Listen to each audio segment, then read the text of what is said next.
Hello नमस्कार दोस्तों, उम्मीद है आप सभी लोग अच्छे होंगे, बढ़िया होंगे। पढ़ाई ज़ोर शोर से चल रहा होगा। अभी हम लोग बात करने वाले हैं भाषा। जो 30 प्रश्न पूछे जाते हैं बीपीएससी के एग्ज़ाम में, और यहाँ से इस पेपर को फाइट करना अनिवार्य है। यदि आप इस पेपर को क्लियर नहीं करते हैं, यदि आप इस पेपर को पास नहीं करते हैं, तो बाकी कोई पेपर आपका चेक नहीं किया जाएगा। इसलिए इस पेपर को कंप्लीट करना आपके लिए अनिवार्य है। बहुत ऐसे विद्यार्थी हैं इसी में फंस जाते हैं, बल्कि उन्हें ये समझना होगा यहाँ 30 प्रश्नों में। और एक चीज़ और भी समझिए, मात्र 30 प्रश्न पूछे जाते हैं और यहाँ से मात्र 30% अंक ही लाना है।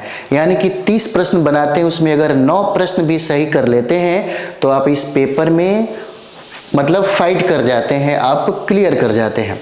क्योंकि यह पेपर अनिवार्य है, सिर्फ एक के लिए नहीं है, सारे लोगों के लिए अनिवार्य है। चाहे वह पीआरटी के विद्यार्थी हो, चाहे वह टीजीटी के विद्यार्थी हो, चाहे वह पीजीटी के विद्यार्थी हो, सभी के लिए यह पेपर अनिवार्य है। और इस पेपर में पास करना अनिवार्य है, तब जाकर के आपका नेक्स्ट जो पेपर है, जिस पर आपका मेरिट लिस्ट बनता है, जिससे आपका सिलेक्शन होता है, वो पेपर चेक होगा, है ना।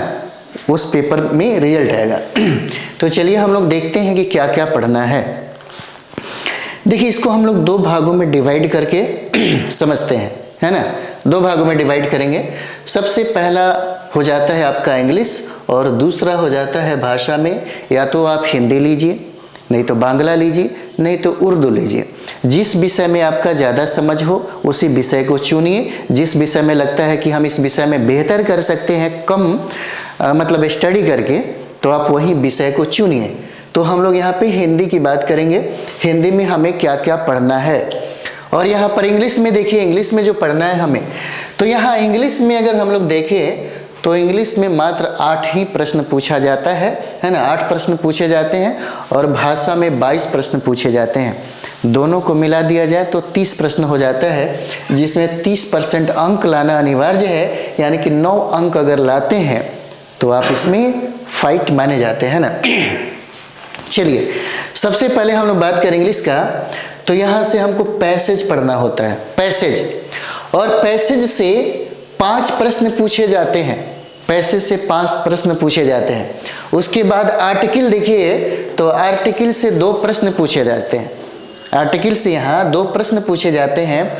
और जो बेसिक नॉलेज से, इंग्लिश का जो बेसिक नॉलेज है, वहाँ से 1 प्रश्न पूछा जाता है।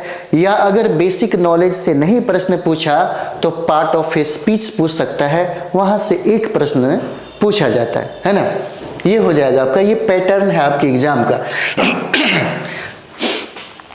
तो पैसेज से 5 प्रश्न पूछे जाते हैं, आर्टिकल से 2 प्रश्न पूछे जाते हैं, बेसिक नॉलेज के संदर्भ में 1 प्रश्न पूछे जाते हैं। अगर यहाँ से नहीं पूछा तो पार्ट ऑफ ए स्पीच से प्रश्न पूछे जाते हैं, है ना।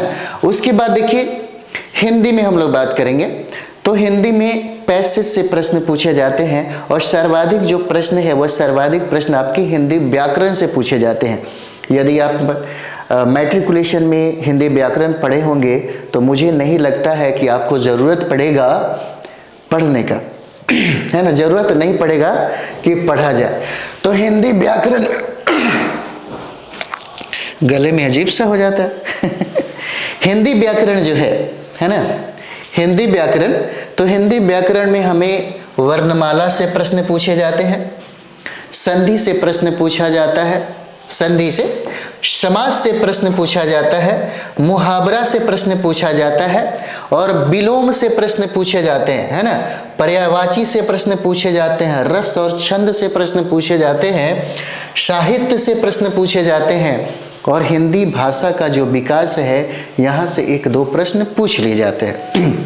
तो बहुत बड़ी बात नहीं है ये। सामान्य व्याकरण पे भी अगर पकड़ बना लेते हैं, मुझे लगता है कि अगर आप ज़्यादा से ज़्यादा 1 सप्ताह तक भी अगर स्टडी करते हैं सही तरीके से, तो निश्चित तौर पे आप इसमें क्लियर कर जाते हैं।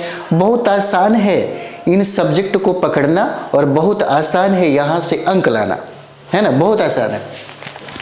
तो यहाँ से मात्र कितना अंक लाना है? 30%।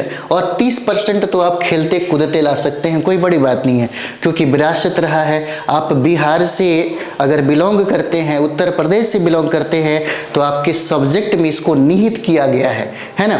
तो आपको इसमें ज़्यादा मेहनत करने की ज़रूरत नहीं है, परेशान मत होइए। और हमारी टीम जो है इस 30 प्रश्न के लिए ज़्यादा से ज़्यादा 1 सप्ताह भी अगर काम कर दे तो आराम से 22 है ना, 22-24 नंबर ला सकते हैं, घबराइए नहीं, है ना। तो चलिए हम लोग नेक्स्ट इसी तरह से, आप लोगों ने कहा था कि सर सबको तोड़ तोड़ करके हमको बताइए कि हमको क्या क्या पढ़ना है। हम लोग पीआरटी की बात करेंगे, पीआरटी में क्या क्या टॉपिक पढ़ा जाए, क्या क्या इंपॉर्टेंट टॉपिक रहेगा पीआरटी 1 to 5 के लिए। उसी तरीके से हम लोग जीएस 40 मार्क्स की हम लोग बात कर चुके हैं। उसके बाद हम लोग टीजीटी पीजीटी की जो बात करेंगे, तो टीजीटी में सब्जेक्ट कॉम्बिनेशन है, सब्जेक्ट कॉम्बिनेशन पे भी हम लोग बात करेंगे कि सब्जेक्ट कॉम्बिनेशन में सिलेबस को हम लोग तोड़ तोड़ करके वो पहले समझे कि हमको क्या पढ़ना और क्या छोड़ना है ना। तो हम लोग मिलते हैं नेक्स्ट वीडियो में। थैंक यू वेरी मच आप सभी लोगों को।